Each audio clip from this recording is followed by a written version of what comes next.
आइए आज हम बात करते हैं डायबिटीज मेलाइटस के थेरेपी की। तो देखिए डायबिटीज मेलाइटस के थेरेपी की हम पूरी डिटेल में बात करेंगे। यहाँ पे देखिए सब ड्रग के बारे में अलग से बात करेंगे, बस यहाँ पे हम ओवरऑल डिस्कशन कर लेते हैं, ठीक है, कि कौन सी ड्रग्स कहाँ पे एक्शन करती है और कैसे होता है। ये हमारे लिए बहुत इंपॉर्टेंट हो जाएगा। इसको समझ जाएंगे तो ये आगे हमारे लिए बिल्कुल आसान रहेगा, कुछ नहीं रहेगा, ठीक है। तो देखिए यहीं पे हम सारा मैकेनिज्म बता दे रहे हैं और क्या है।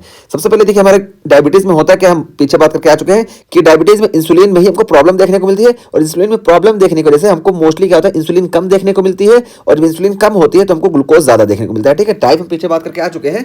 टाइप 1 में क्या होता है कि इंसुलिन डायरेक्टली कम हो जाती है और टाइप 2 में शुरू में इंसुलिन ज्यादा होती है, शुरू में इंसुलिन ज्यादा होती है लेकिन बाद में इसमें भी इंसुलिन कम हो जाती है। बाद में इंसुलिन कम क्यों होती है, क्योंकि शुरू में रेजिस्टेंस वाला केस देखने को मिलता है और बाद में धीरे धीरे ना ये बीटा सेल डिस्ट्रॉय हो जाते हैं। इस वजह से इंसुलिन हमको टाइप 2 में भी बाद में कम देखने को मिलती है। तो ओवरऑल क्या होता है हमारा, तो ओवरऑल देखिए इंसुलिन कम होती है और इंसुलिन कम है और ग्लूकोज यहाँ पे हमको इंसुलिन का एक्शन कम देखने की वजह से ज्यादा देखने को मिलता है। तो हमारा मेन मोटिव जो होता है कि हम चाहते हैं कि इंसुलिन को ज्यादा कर दें और जब इंसुलिन को हम ज्यादा कर देंगे तो अपने आप हमारे ब्लड से जो है ये ग्लूकोज कम हो जाएगा, ठीक है। तो ये देखिए हम यहाँ पे करते हैं। तो इसको हम कई तरीके से करते हैं। सबसे पहली ड्रग हमारे पास जो है इसमें देखिए मेटफॉर्मिन या पोएग्लेटोजोन है, ठीक है। तो देखिए इनका मैकेनिज्म ऑफ एक्शन क्या है कि ये इंक्रीज इंसुलिन सेंसिटिविटी, तो ये एडिपोज टिश्यू में और स्केलेटल मसल्स में इंसुलिन की सेंसिटिविटी को इंक्रीज कर देते हैं। और इसी तरीके से देखिए ये जो मेटफॉर्मिन है ना, ये मेटफॉर्मिन यहाँ पे देखिए लीवर पे एक्शन करती है और लीवर पे एक एंजाइम होता है ग्लिसरॉल 3 फॉस्फेट डिहाइड्रोजिनेज और इसको ये इनहिबिट कर देती है। और जब इसको इनहिबिट करती है ना तो क्या होता है कि ये NADH का इंटेक नहीं हो पाता है लीवर के माइटोकॉन्ड्रिया में। इस वजह से लीवर में ना ये ग्लूकोनियोजेनेसिस वगैरह इनहिबिट हो जाती है। तो लीवर में ग्लूकोनियोजेनेसिस इनहिबिट हो जाती है, इस वजह से ग्लूकोज का प्रोडक्शन लीवर से बिल्कुल कम हो जाता है। तो देखिए ग्लूकोज का प्रोडक्शन यहाँ लीवर से कम हो गया जिसकी वजह से सर्कुलेशन में कम ग्लूकोज आएगा। और दूसरा देखिए कि ये इंसुलिन की सेंसिटिविटी को बढ़ा दिए और जब इंसुलिन की सेंसिटिविटी बढ़ जाएगी तो क्या होगा कि एडिपोज टिश्यू में और स्केलेटल मसल्स में ग्लूकोज शिफ्ट होने लगेंगे। इस वजह से ये जो ग्लूकोज ज्यादा होते हैं कम हो जाएगा। इस तरह से हम यहाँ पे ये ट्रीट करते हैं। और दूसरी ड्रग हमारे पास जो है यहाँ पे देखिए SGLT2 इनहिबिटर्स है। तो SGLT2 देखिए हमको मालूम है कि किडनी में देखिए PCT में यहाँ पे देखिए चैनल प्रेजेंट होता है, इसको हम बोलते हैं सोडियम ग्लूकोज लिंक ट्रांसपोर्टर और इसके जरिए यहाँ से ग्लूकोज एब्जॉर्ब होता है। और जब हम इसी को इनहिबिट कर देंगे तो यहाँ से जो ग्लूकोज फिल्टर हो रहा है ग्लोमेरुलस के थ्रू ये एब्जॉर्ब नहीं होगा और ये पूरा चला जाएगा यूरिन फॉर्मेशन में। इस तरीके से हमारी बॉडी से ग्लूकोज जो होता है ये देखिए हाइपरग्लाइसीमिया वाली कंडीशन ये कम हो जाएगी क्योंकि ग्लूकोज यहाँ से लॉस हो रहा है। तो इस तरीके से हम SGLT2 इनहिबिटर का इस्तेमाल करते हैं। और यहाँ पे देखिए ग्लिफ्लोजिन्स वगैरह होती हैं। और तीसरी ड्रग हमारे पास है अल्फा ग्लूकोसाइडेज इनहिबिटर्स और ये देखिए इंटेस्टाइन से ग्लूकोज के एब्जॉर्प्शन को कम कर देती है। इस वजह से जब यहाँ पे इंटेस्टाइन से ग्लूकोज कम सर्कुलेशन में आ गया तो हमको सर्कुलेशन में ग्लूकोज कम देखने को मिलेगा। तो ये तीसरी ड्रग हो गई। और चौथी ड्रग देखिए हमारे पास क्या है, GLP-1 एनालॉग, डाइपेप्टाइल पेप्टाइडेज 4 इनहिबिटर्स और इसी तरीके से एमाइलाइन एनालॉग। तो यहाँ पे देखिए ये 3 ड्रग्स है। इसमें देखिए सबसे पहले हम GLP-1 एनालॉग बता दें तो हमारे लिए मैकेनिज्म समझना आसान होगा कि GLP-1 एनालॉग क्या होता है ना कि जब हम डाइट लेते हैं ना तो डाइट में देखिए हम जब यहाँ पे डाइट में यहाँ पे फूड आता है ना तो हमारे इंटेस्टाइन से इंक्रेटिन सीक्रेट होते हैं, ठीक है। और ये इंक्रेटिन का काम क्या होता है कि ये इंक्रेटिन अल्फा सेल पे वर्क करते हैं और ग्लूकागॉन के सिक्रेशन को कम कर देते हैं और यही इंक्रेटिन बीटा सेल पे वर्क करते हैं पेनक्रियाज के और यहां से इंसुलिन के सिक्रेशन को बढ़ा देते हैं और यही इंक्रेटिन GI की मोटिलिटी को कम कर देते हैं जिस वजह से सैटिस्फाइटी फील होता है। तो ये इंक्रेटिन होते हैं। अब यही देखिए इंक्रेटिन को ही हम GLP-1 बोलते हैं और इसी GLP-1 के जो एनालॉग होते हैं जैसे लीराग्लूटाइड वगैरह ये हम यहाँ पे हाइपरग्लाइसीमिया के केस में देते हैं। तो देखिए ये जब हम इस्तेमाल करेंगे तो ये GLP-1 एनालॉग क्या करेंगे कि अल्फा 1 पे एक्ट करेंगे और ग्लूकागॉन का रिलीज कम हो जाएगा, ठीक है। तो अल्फा 1 से ग्लूकागॉन का रिलीज कम हो जाएगा और देखिए GI की मोटिलिटी ये कम कर देंगे। इस वजह से GI एम्प्टिंग जो होगी ये डिक्रीज हो जाएगी, ठीक है। ये 2 चीज हुई और इस वजह से जब GI की मोटिलिटी कम होगी तो हमको यहाँ पे ग्लूकोज का एब्जॉर्प्शन कम देखने को मिलेगा। तो इस तरीके से ये काम करते हैं। और ये डाइपेप्टाइल पेप्टाइडेज क्या करते हैं, डाइपेप्टाइल पेप्टाइडेज हम एंजाइम बताएं, ये देखिए यहाँ पे दिखा है, ये क्या करते हैं इस GLP-1 एनालॉग को ब्रेक डाउन कर देते हैं। तो GLP-1 एनालॉग को ब्रेक डाउन करेंगे तो ये जो इसका एक्शन था GLP-1 एनालॉग वाला ये नहीं यहाँ पे देखने को मिलेगा। तो इसी वजह से हम डाइपेप्टाइल पेप्टाइडेज 4 इनहिबिटर्स देते हैं जो इस एंजाइम को इनहिबिट कर देते हैं। जब इस एंजाइम इनहिबिट हो जाएगा तो ये GLP-1 एनालॉग ज्यादा देर तक प्रेजेंट रहेंगे, इस वजह से ये वाले एक्शन हमको देखने को मिलेंगे। और यही सेम इंक्रेटिन वाला फंक्शन ये एमाइलिन भी करता है, ठीक है। तो एमाइलिन भी यही करेगा, ग्लूकागॉन के रिलीज को कम कर देगा पेनक्रियाटिक सेल से और स्टमक के एम्प्टिंग को ये कम कर देगा। तो इस तरीके से देखिए हमारी जो तीनों ड्रग्स हुई तो तीनों ड्रग्स में क्या हुआ कि ग्लूकागॉन का जब रिलीज कम हुआ तो ग्लूकागॉन रिलीज कम हुआ यानी ग्लूकोज ब्लड में कम होगा। ग्लूकागॉन हाइपरग्लाइसीमिक है, ग्लूकागॉन कम होने की वजह से ग्लूकोज ब्लड में कम हुआ और दूसरा स्टमक एम्प्टिंग स्लो हुई, इस वजह से यहाँ से कम ग्लूकोज अब्सॉर्ब होगा और सीरम में कम ग्लूकोज आएगा। ये एक मैकेनिज्म हुआ।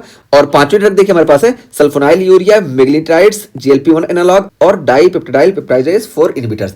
तो देखिए इन दोनों का तो हमको पता ही है कि ये GLP-1 एनालॉग और डाइपेप्टाइड 4 इनहिबिटर्स, ये दोनों क्या करती हैं कि ये पेनक्रियाज पे एक्शन करती हैं और यहाँ से इंसुलिन के सिक्रीशन को बढ़ा देती हैं। ये दोनों को पता चल गया। और देखिए सल्फोनाइल यूरिया और मैग्नीटिडाइड्स ये क्या करती हैं, यहाँ पे देखिए हम इंसुलिन सिक्रीशन में बात करके आए थे कि यहाँ पे पोटेशियम चैनल होता है और ये पोटेशियम चैनल जब यहाँ से एटीपी आती है ना ग्लूकोज की वजह से, तो जब एटीपी आएगी तो एटीपी की वजह से यहाँ पे देखिए ग्लाइकोलिसिस होगी और एटीपी जब इससे बाइंड करती है तो ये क्लोज हो जाता है। और जब ये क्लोज होता है तो सेल के अंदर हमको इलेक्ट्रोनेगेटिविटी कम देखने को मिलती है, यानी सेल धीरे धीरे इलेक्ट्रोपॉजिटिव वे में जाते हैं। इस वजह से थ्रेशोल्ड को पहुंच जाते हैं और जब थ्रेशोल्ड को पहुंच जाते हैं तो ये देखिए ये वोल्टेज ग्रेडेड कैल्शियम चैनल है और ये ओपन हो जाता है। इस वजह से कैल्शियम जो आता है तो कैल्शियम यहाँ पे देखिए इंसुलिन फिल रहता है वेसल्स में, इस इंसुलिन को बाहर सीक्रेट करा देता है। तो ओवरऑल क्या होता है कि यहाँ पे कैल्शियम चैनल जब क्लोज होगा तो यहाँ पे इंसुलिन बाहर निकलेगी, ठीक है, इंसुलिन बाहर निकलेगी और यही सल्फोनाइल यूरिया और मैग्नीटिडाइड्स क्या होते हैं, इसको ब्लॉक कर देते हैं। जब इसको ब्लॉक कर देंगे तो बाहर पोटेशियम नहीं जाएगा, इस वजह से सेल आसानी से थ्रेशोल्ड को पहुंच जाएगा। इस वजह से कैल्शियम का इन्फ्लक्स होगा और कैल्शियम का इन्फ्लक्स होगा तो ये इंसुलिन का सिक्रेशन हमको देखने को मिलेगा। तो इस तरीके से इंसुलिन का सिक्रेशन हमको देखने को मिलता है। तो इन दोनों में एक मैकेनिज्म काम करेगा और GLP-1 एनालॉग में जो मैकेनिज्म काम करता है, देखिए हम यहाँ पे बात आई तो बता ही देते हैं कि यहाँ से ग्लूकोज के अपटेक को बढ़ा देते हैं, ठीक है, इस वजह से एटीपी का प्रोडक्शन ज्यादा होता है, इस वजह से यहाँ पे ये ऑटोमेटिक क्लोज हो जाते हैं। तो इस तरीके से GLP-1 एनालॉग काम करता है और ये DPP-4 ये इसी को ब्रेक डाउन करता है। तो जब हम इसको दे देंगे तो इसका ब्रेक डाउन नहीं होगा, इस वजह से ये ज्यादा देर तक काम करेंगे और हमको ज्यादा देर तक इंसुलिन का सिक्रेशन देखने को मिलेगा और ज्यादा अच्छी क्वांटिटी में।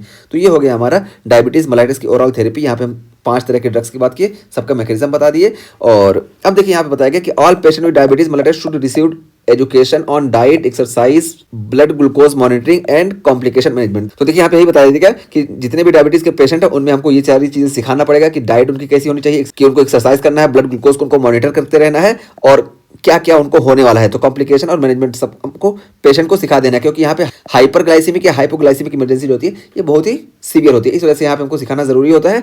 और देखिए treatment differs based on type of diabetes and glycaemic control. तो ट्रीटमेंट जो होगा देखिए हम यहाँ पे कितने तरह के हैं, तो कौन सा ट्रीटमेंट हम प्रीफर करेंगे ये हम बताया कि कौन सी टाइप की डायबिटीज मेलाइटिस है उस पर हम प्रीफर करेंगे। तो देखिए टाइप 1 डायबिटीज मेलाइटिस में हमको मालूम है कि यहाँ पे beta cell of the pancreas का ऑटो इम्यून डिस्ट्रक्शन हो जाता है, इस वजह से यहाँ से हम शुरू से ही इंसुलिन रिप्लेसमेंट कर सकते हैं। लेकिन टाइप 2 डायबिटीज मेलाइटिस में हम बताएं कि यहाँ पे इंसुलिन रेजिस्टेंस हो जाती है बॉडी, इस वजह से यहाँ पे क्या होता है ओरल एजेंट जैसे मेटफॉर्मिन करते हैं, ठीक है। तो मेटफॉर्मिन क्या करेगी, जो इंसुलिन रेजिस्टेंस होगी उसी को खत्म करेगी और ग्लूकोज को पेरिफेरी में यानी एडिपोज और स्केलेटल मसल में शिफ्ट करेगी। इसी तरीके से हम नॉन इंसुलिन इंजेक्टेबल का इस्तेमाल करते हैं या इंसुलिन रिप्लेसमेंट का इस्तेमाल करते हैं, ठीक है। तो नॉन इंसुलिन इंजेक्टेबल्स देखिए हम यहाँ पे बात करके कि इंसुलिन के सिक्रेशन को कौन कौन बढ़ाते हैं ये, और या हम डायरेक्टली इंसुलिन दे दें। तो इंसुलिन दे देंगे तो भी इंसुलिन का एक्शन हमको देखने को मिलेगा। ये हम किस बेसिस पे करेंगे, वो कौन सी टाइप की डायबिटीज है, किस स्टेज में, उस बेस पे हम करते हैं। और देखिए टाइप 2 डायबिटीज मेलाइटिस में एक इंपॉर्टेंट चीज क्या है कि यहाँ पे वेट लॉस करते हैं और वेट लॉस जो होता है ये ब्लड ग्लूकोज लेवल को लो करने में बहुत ही इंपॉर्टेंट रोल प्ले करता है। तो ये टाइप 1 और टाइप 2 डायबिटीज मेलाइटिस की बात हो गई। और उसका फिर देखिए हम गैस्ट्रेशनल डायबिटीज मेलाइटिस की बात करते हैं कि यहाँ पे सबसे पहले हम प्रीफर करते हैं एक्सरसाइज, ठीक है, एक्सरसाइज या न्यूट्रिशनल थेरेपी हम यहाँ पे करते हैं। लेकिन अगर ये फेल हो जाती है तो यहाँ पे हम इंसुलिन रिप्लेसमेंट करते हैं, ठीक है। तो ये इंसुलिन रिप्लेसमेंट हो गया। और इसके अलावा देखिए डायबिटिक कीटोएसिडोसिस में हम रेगुलर इंसुलिन देते हैं और ये भी शॉर्ट एक्टिंग इंसुलिन देते हैं, ठीक है, ताकि ये लाइपोप्रोटीन लाइपेज जो है ये इनहिबिट रहे। और हाइपरकैलेमिया वाली कंडीशन है तो देखिए हाइपरकैलेमिया वाले कंडीशन में भी हम रेगुलर शॉर्ट इंसुलिन देते हैं और यहाँ पे साथ साथ ग्लूकोज भी देते हैं, ठीक है, तो ताकि जो है हाइपोग्लाइसीमिया लाइक कंडीशन जनरेट होती। और यही सेम चीज हम स्ट्रेस हाइपरग्लाइसीमिया में भी करते हैं। तो ये पूरा हमारा डायबिटीज मेलाइटिस का ओवरऑल कंप्लीट हुआ और यही सफिशिएंट हमारे लिए जानना।